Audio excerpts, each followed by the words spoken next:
Oi, gente! Estamos no ar com mais uma sessão de notícias que te traz o resumo de como foi a semana aqui no Legislativo Caxiense. No programa de hoje você vai ver: Bloco da Velha deve fazer parte do calendário oficial do município. Câmara aprova projeto que libera 1.400.000 para a Festa das Colheitas. Projeto gerou discussão. 100 anos de Oneide Bertucci. Caxias começa as celebrações para reverenciar o músico que marcou época. Fique com a gente!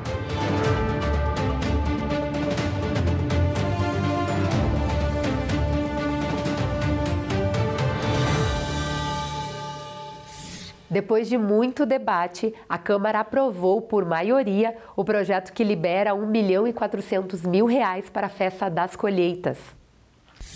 Os trabalhos foram abertos com a tribuna ocupada pela comunidade. No espaço de acordo de lideranças, o presidente do Vale Trentino de Forqueta trouxe um panorama do serviço que o roteiro turístico oferece e que movimenta a economia no interior.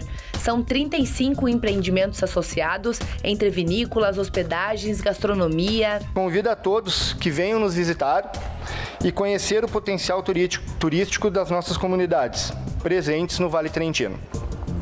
Estaremos também divulgando nossos empreendimentos na Festa das Colheitas, que acontecerá agora nos dias 24, 25 e 26 de fevereiro e nos dias 3, 4, 5, 10, 11 e 12 de março. O reitor da URCS, Gelson Reck, falou sobre os 50 anos da universidade, reforçando as conquistas, os serviços e projetos de melhorias. Destaque para a revitalização do zoológico para a reabertura. Então nós temos um projeto, estamos buscando recursos para novamente abrir e nós temos nos finais de semana, ou tínhamos nos finais de semana, cerca de 2.000 pessoas que frequentavam, agora nós precisamos revitalizá-lo. Na pauta, 3 itens entraram em votação. Foi aprovado por unanimidade o requerimento da vereadora do PT, Rose Frigieri, que solicita uma tribuna livre para representantes do Fórum da Mulher Caxiense para o dia 15 de março. Os outros 2 projetos são do governo municipal. Um deles é o projeto de lei complementar que cria o Refis 2023, um programa de recuperação fiscal para pessoas físicas e jurídicas. O intuito é estimular a renegociação com parcelamentos em até 30 vezes a juros baixos, para que os recursos retornem aos cofres públicos. A dívida ultrapassa os 940 milhões de reais. O PL foi aprovado por todos os parlamentares.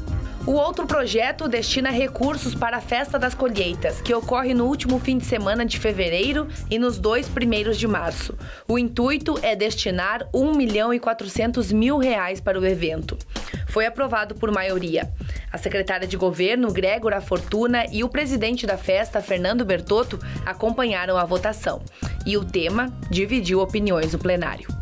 Se solicita um aporte de um recurso de 1.400.000 para uma festa que não vem alicerçada numa política cultural de investimento entrando no 3º ano do governo Adiló, porque reiteradas vezes, para absolutamente grande parte das solicitações e dos pedidos, a justificativa era de que não havia recurso.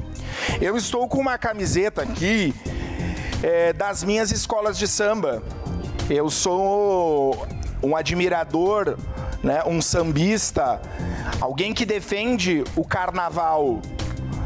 E nós não temos recursos e nem previsão de recursos para o carnaval das escolas de samba. Foi dito aqui que houve uma falta de planejamento ou que não foi aprovado o valor. Isso não confere com a verdade dos fatos. O valor, ele foi requerido via projeto, foi aprovado de uma nota máxima de 5. O nosso projeto teve 4,92 de voto e o projeto não veio, o valor não veio em função de disponibilidade do valor pelo governo do estado. Sou a favor do turismo, temos que fomentar turismo, temos que fomentar a cultura, são matrizes importantes que trazem dinheiro para a nossa cidade, geram recursos, mas discursos vagos, vamos parar com isso aí. E um projeto que vem a 4 dias da festa, não adianta me dizer que tem planejamento aqui dentro, que não tem. Então fica a reflexão aqui. Sou a favor da festa, já tem voto suficiente para aprovar esse aporte aqui, mas eu vou votar contra porque já está aprovado. Eu vou votar contra porque o governo tem que aprender a ter planejamento. Eu quero deixar claro aqui, para aqueles lá fora, eu não ouvi falar isso aqui dentro, mas lá fora, que dizem, mas podia pegar aquele dinheiro e colocar na saúde. Vai resolver o problema? Não, não resolve o problema. Ameniza o problema? Não, porque o problema é grave. Então vamos dar um pouco de alegria para aquele setor que todos os dias, quando você chega de gravatinha em casa, muito bonitinho, né? E senta na mesa e acha o prato cheio, você faça uma reflexão da onde é que veio. Seguindo os trabalhos, o grande expediente foi aberto pelo vereador Wagner Petrini, que falou sobre a entrada do PSB no governo. Se despediu da casa porque vai assumir a Secretaria Municipal de Habitação. Aceitei o desafio, hoje estou me despedindo da casa. Prefeito, quero agradecer ao prefeito pela confiança. Na próxima quarta-feira, na parte da tarde, estarei assumindo a Secretaria da Habitação. Já fica aqui o convite a todos os vereadores, independente de ideologia partidária, já fazendo uma saudação muito especial ao vereador Renato Oliveira, o qual foi o responsável pela Secretaria da Habitação, onde tivemos os dois últimos programas da Casa Popular, que foi o Campos da Serra e o Rota Nova. Então, quero aqui publicamente te pedir ajuda pela tua experiência nessa secretaria, Renato Oliveira. E a porta estará aberta a todos os vereadores. Por fim, a vereadora Marisol Santos falou da campanha de doação de livros que ocorreu durante a semana. Um estande foi disponibilizado no hall de entrada da casa para que os vereadores, assessores e servidores pudessem se desfazer das obras e promover o incentivo à leitura. Os títulos foram doados à FAS e à Secretaria da Cultura para serem entregues junto às cestas básicas. A gente teve a oportunidade de conversar com as coordenadoras de alguns CRAs, dos centros de referência que estavam lá, que é para onde vão esses livros, e a gente pôde explicar como é que nós chegamos a isso. Então foi por isso que eu fiz questão de trazer esse assunto hoje, para que a gente pudesse fazer uma prestação de contas e, mais uma vez, imensamente, em nome da Escola do Legislativo, agradecer a sugestão do vereador Felipe Gremelmaier, agradecer a direção da casa e o nosso presidente Zé D'Ambros, que toparam a ideia. Você viu aí que teve uma campanha muito bacana aqui na casa que rolou esta semana. Cerca de 300 livros foram arrecadados com o objetivo de incentivar a leitura. E olha, eu conto para vocês que cada livro vai ter um destino certo. E a gente te mostra na reportagem. Estimular o hábito da leitura é uma pauta constante na Casa do Povo. E na terça, teve uma ação diferente para marcar o Dia Internacional da Doação de Livros. A Câmara disponibilizou um ponto de coleta para que os vereadores, assessores, servidores e a comunidade pudessem doar as obras paradas em casa. A iniciativa é da Escola do Legislativo. A Escola do Legislativo foi provocada, para fazer essa ação durante uma das nossas sessões aqui, a partir do protocolo de um projeto do vereador Felipe. E aí, a partir disso, nós fizemos um convite para os servidores, para os assessores, passamos nos gabinetes e vê hoje essa estante cheia de livros. A gente precisou colocar mais uma mesa para mais livros, significa que as pessoas realmente aceitaram esse nosso convite, essa nossa proposta. Nós percebemos que todos os vereadores também fizeram sua parte, trouxeram os livros que já foram lidos. O conhecimento ele é importantíssimo, então parabéns à Câmara, parabéns a todos os envolvidos, porque isso sim é uma demonstração que a gente pode utilizar a leitura e passar os conhecimentos também para outros que podem adquirir utilizando o mesmo livro. O Luiz é líder comunitário e gosta de vir na Câmara assistir às sessões. Quando soube da ação, não mediu esforços para tirar um tempo e separar a dedo algumas obras para doar. Foi bem selecionado, porque a gente que gosta dos livros tem pena de doar os livros, né? Eu já não tenho quase espaço na minha estante. A última contagem que eu tive foi o ano passado, ainda tinha mais de 274 livros, deve estar beirando uns 300. Mas como é um gesto assim, simbólico que visa incentivar as pessoas à leitura, então é a sessão do desapego, mas com muito carinho, com muito gosto, doa, né, para disseminar essa semente então da leitura. Um projeto que prevê a valorização da literatura foi protocolado pelo vereador Felipe Gremelmaier, do MDB. A ideia é incluir o Dia Internacional de Doação de Livros no calendário de Caxias e fazer também com que mais pessoas tenham acesso à leitura.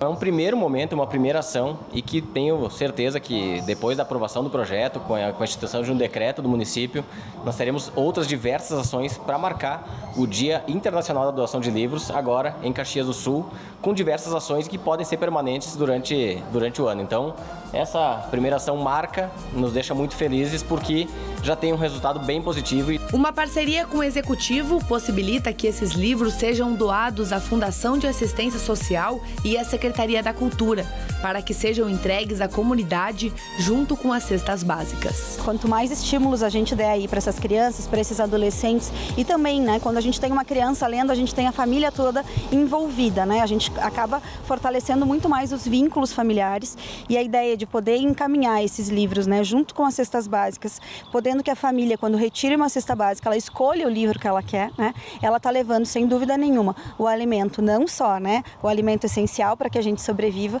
mas o alimento também para as questões emocionais, para as questões intelectuais. Iniciativa que serviu para startar outras ações desse tipo no Legislativo.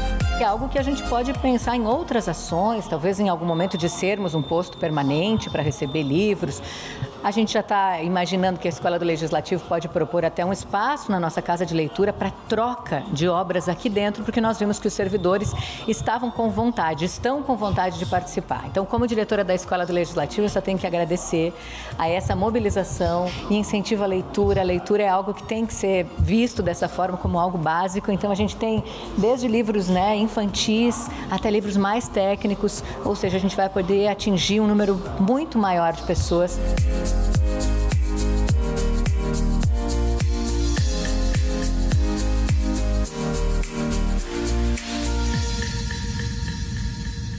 Na sessão de terça-feira, vários assuntos repercutiram no parlamento, como o decreto do governo federal sobre as armas, as obras do Hospital Geral, mas a sessão começou com um assunto mais leve e mais festivo, o carnaval desse ano.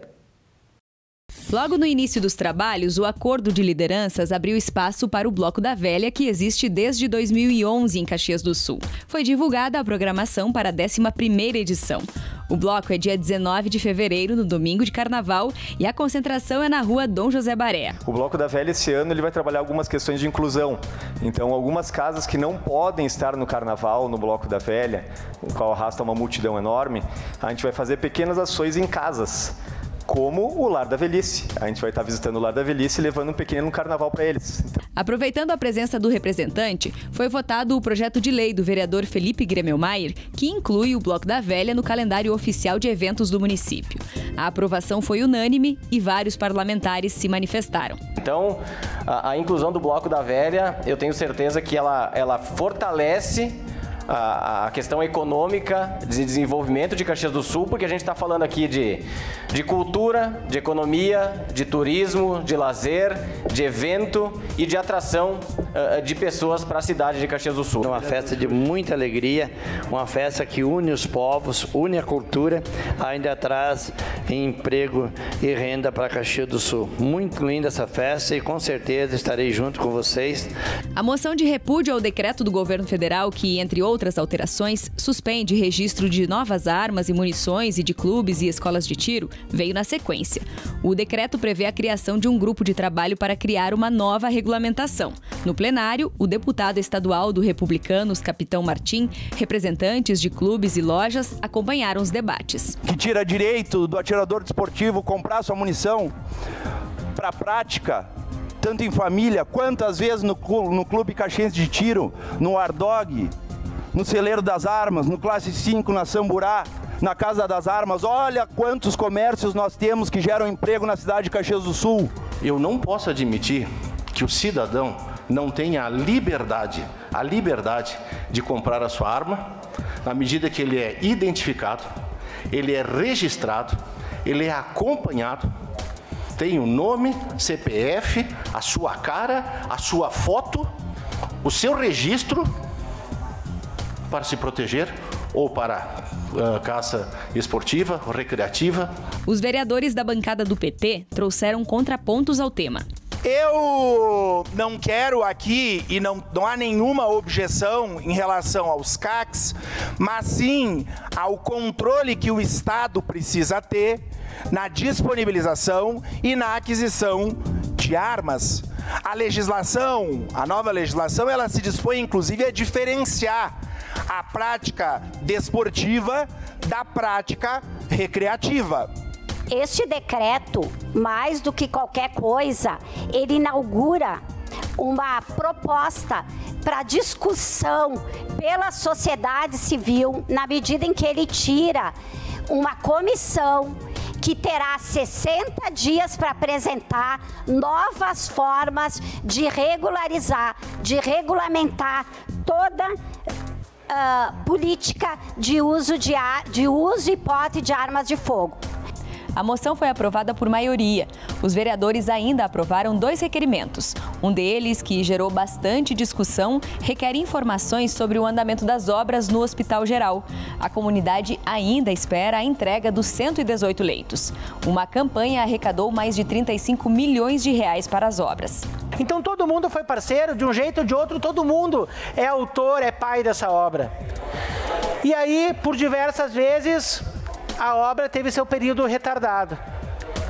Entendemos por alguns motivos, mas nós não entendemos porque no último período do ano passado tivemos informações sonegadas por parte da direção. Não entregaram relatórios das obras, não entregaram o croquis, prazos de abertura, porque o prazo final que deram para nós era início de março, final de fevereiro, início de março, para a abertura dos novos leitos. Não é o que nós estamos vendo. Mas nunca chega. A gente não vê, não existe prazos de conclusão, diversos leitos.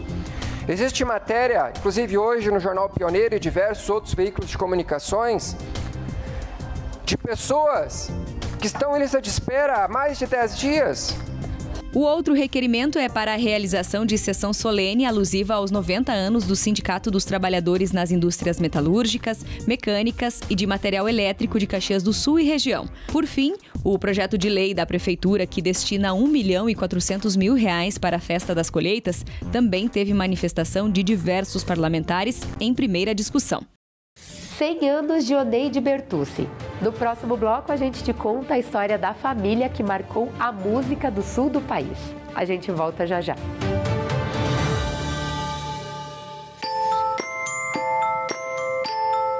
Procurando-se em si, nos outros, outras, em horas, olhos, parques. Em dias assim, toda a verdade é inventada. Medos imaginários quase tornam-se reais. Olhar com os olhos de fora, ver com os olhos de dentro. Não existe a mais remota possibilidade de não abraçar cada silêncio. O barulho em excesso mostra minha insegurança demais. Eu gosto de escutar poemas, como se por eles fôssemos todos nos curar. Gosto de ouvir em versos palavras raivosas, rasgadas ou rimas macias.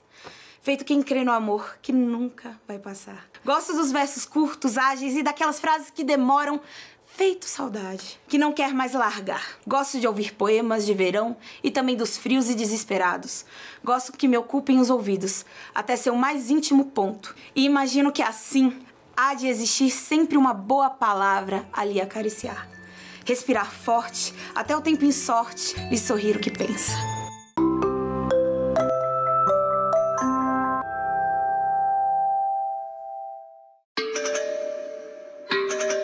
Quando se elogia uma mulher como negra de beleza exótica, normalmente está se relacionando à beleza dela por ter traços finos. Assim, o elogio, na verdade, se refere ao que o padrão branco define como belo. Isso é preconceito. Dá para elogiar a pessoa sem fazer referência racial. Pessoas bonitas são apenas bonitas.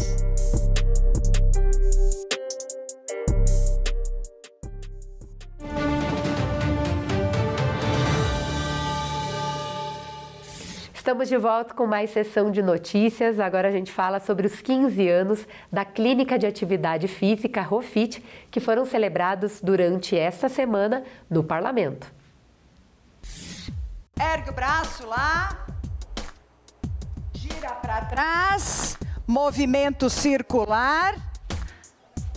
Alongou o braço, puxa lá. A sessão de quarta-feira começou com uma espécie de aula de educação física, com todos os vereadores e vereadoras se alongando. O desafio foi proposto pela proprietária da Clínica Rofit, a homenageada do dia. A atividade de autoria coletiva teve iniciativa do vereador Adriano Bressan.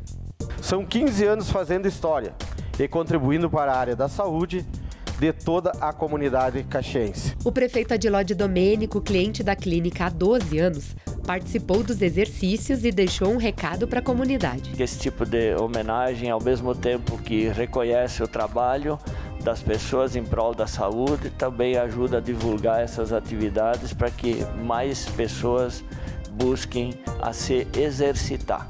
Independente da academia, do local, mas nós precisamos, especialmente a caminhada e a corrida para aqueles que são adeptos, que também é muito importante. Os secretários de Esporte e Lazer, Gabriel Citon, amigos e clientes da fundadora do Espaço de Bem-Estar, prestigiaram a solenidade. Rosângela Batiste agradeceu o reconhecimento e deu a dica. A minha ideia sempre é saúde e bem-estar em todo e qualquer lugar. Seguindo os trabalhos, o grande expediente foi aberto pelo vereador Lucas Carenhato, do PT, que abordou o tema da situação dos agentes comunitários de saúde em Caxias do Sul. Cobrou os recursos liberados pelo governo federal, que deveriam ser repassados aos agentes. E a Prefeitura Municipal de Caxias não tem repassado esse valor. É como se fosse um salário a mais no ano, que pode ser destinado em forma de recurso próprio ou em equipamentos, em melhorias para cada ACS, que não acontece. Não tem EPI, não tem uniforme, vários problemas, diminuição das equipes de programa de saúde da família. O PTBista Velocino Ex apresentou demandas do interior. Falou da extensão de redes do SAMAI, que já somaram entre 9 a 10 milhões de reais para levar a água para o interior. Mas destacou que precisa avançar e, para isso, essas localidades precisam de estradas com cascalhamento e um olhar do município que as reconheçam como públicas. Agora, reconhecendo elas como públicas. Por exemplo, ali, olhando, tem 8 ou 10 famílias, sempre moravam lá dentro, os antigos, e eles vão precisar da água a vida toda, graças a Deus ainda estão lá. Então, o município reconhecendo, espero, quando for reconhecida pelo poder público como estradas oficiais, não vai ter esse problema mais. O patriota Sandro Fantinel usou o tema da tribuna para refletir sobre a criação de atrativos turísticos diferenciados em Caxias do Sul que atendam todos os públicos.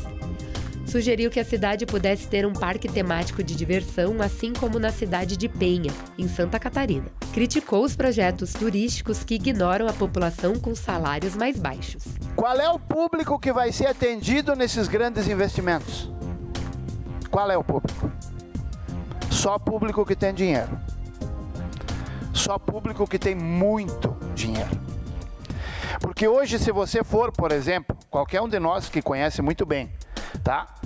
Vai num barzinho, vai frequentar a estação férrea, tudo é caríssimo ali. Vai lá no Beto Carreiro, conversa com eles. Pergunta, vocês não teriam interesse, talvez, de investir na nossa cidade? Vereador do PCdoB, Renato Oliveira, relembrou o atropelamento na última segunda-feira na rua Domingo Quies, próximo ao complexo do SESI, no bairro Interlagos. O parlamentar aproveitou para falar que aquela região carece de sinalização e iluminação e que a cobrança vem desde 2021. E agora a gente perdeu uma vida lá. Tá? Tinha um rastro, com certeza, se esse rastro tivesse acontecido, se tivesse a rotatória, se tivesse feito essa sinalização, esses que fizeram esse rastro, a polícia vai punir, acredito que vão atrás, mas essa vida não vai voltar.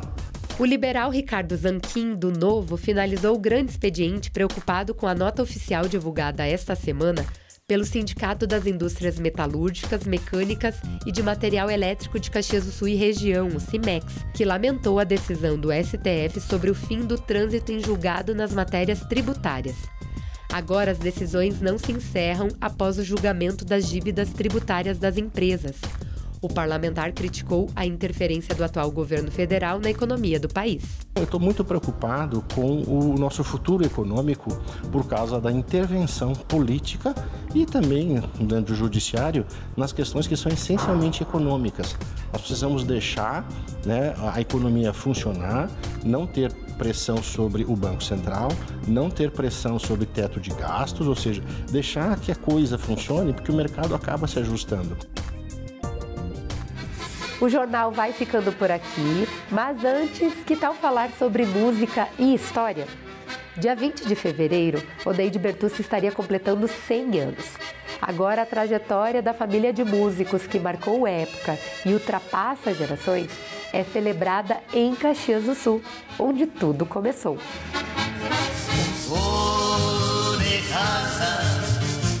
Versos que marcaram a história da música popular gaúcha. Um legado único para a cultura do nosso estado. Estamos falando de uma marca que nasceu na Serra, os Bertucci. No ano do centenário de Oneide Bertucci, a gente volta no tempo para entender como tudo começa. Mais precisamente no final da década de 1940, quando Oneide comprou a primeira gaita. Mas para isso teve que encarar algumas dificuldades da época, até mesmo com o pai Fioravante. Porque meu avô, sendo mestre de banda na Criúva, ele escrevia para todos os instrumentos e a banda dele era todo mundo de terno e gravata e chapéu coco. Tá? Ou seja, gaita era um instrumento subalterno, não entrava na banda dele e nem nas bandas normais, essa que é a verdade. Porém, o pai tinha sempre em mente que iria ser gaiteiro e só foi ser gaiteiro o dia que fez 18 anos.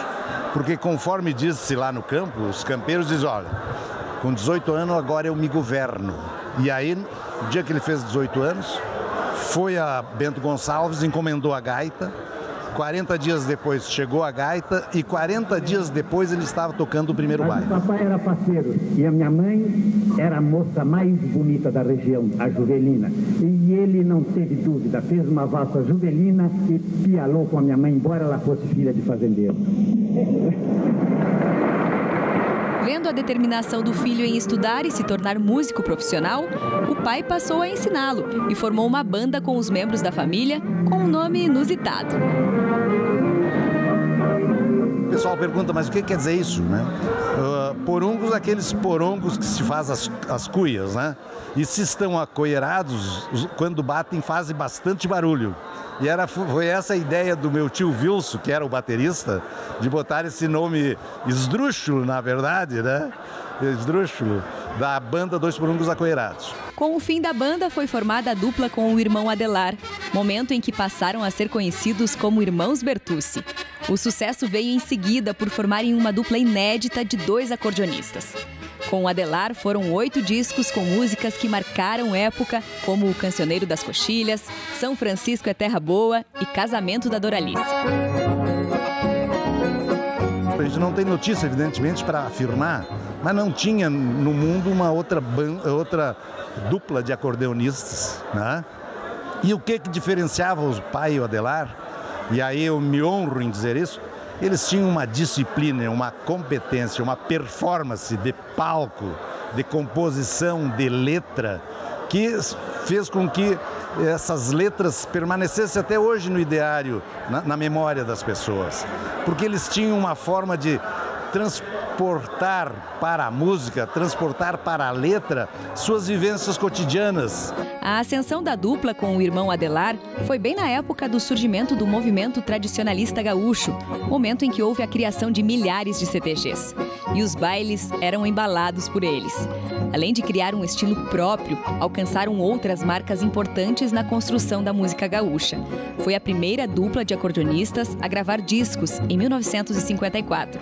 E o segundo LP gravado no Brasil de músicas regionais gaúchas. Oneide e Adelar seguiram juntos até 1966. Com o fim da dupla, tiveram parcerias com outros músicos. Oneide inicialmente atuou com um dos filhos, Daltro.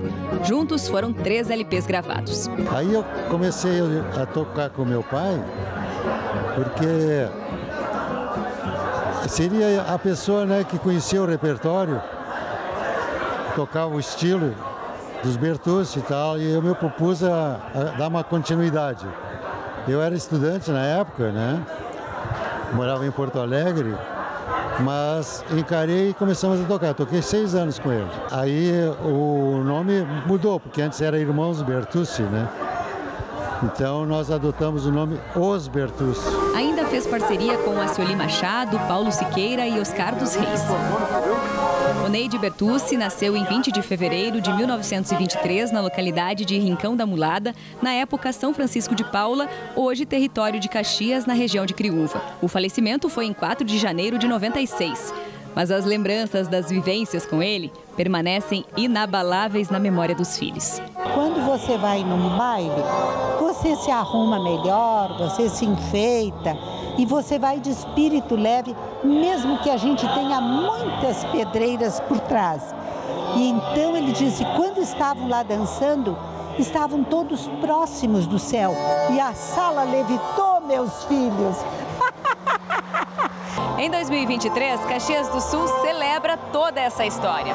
Um decreto foi assinado para marcar o ano do centenário Oneide Bertucci e, a partir de agora, atividades comemorativas estão previstas na cidade. Familiares e autoridades participaram da cerimônia no Centro de Cultura Ordovás. É uma forma do poder público poder prestar uma justa homenagem para quem foi o precursor da música fandangueira, da música regional gaúcha. Na solenidade, ainda foi feito o lançamento de um CD comemorativo ao centenário. Eu reuni músicas, regravações de Oneide e músicas de homenagens a eles que foram feitas pelos grupos principais, os Serranos, os Monarcas, o Leonardo, Telmo de Lima Freitas, Antenor Bossardi e César Passarinho também tem uma música no CD.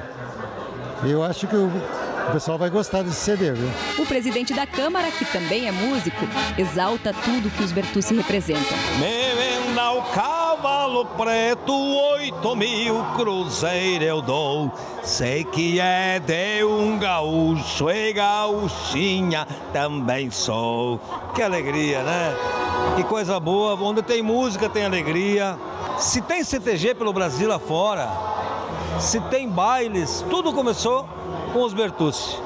Eu, durante a minha vida, 15 anos tocando baile, no mínimo 20% do repertório eram dos irmãos Bertucci. Para mim, ele não é o Oneide Bertucci.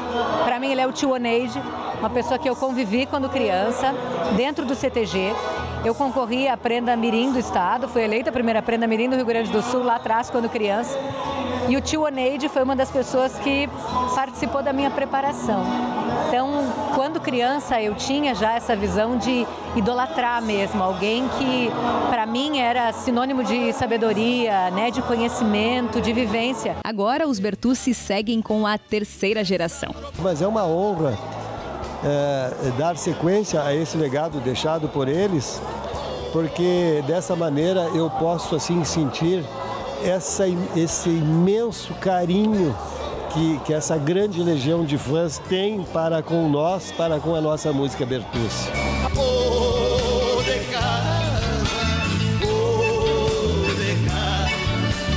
E essa tropiada da vida, um dia chega seu fim.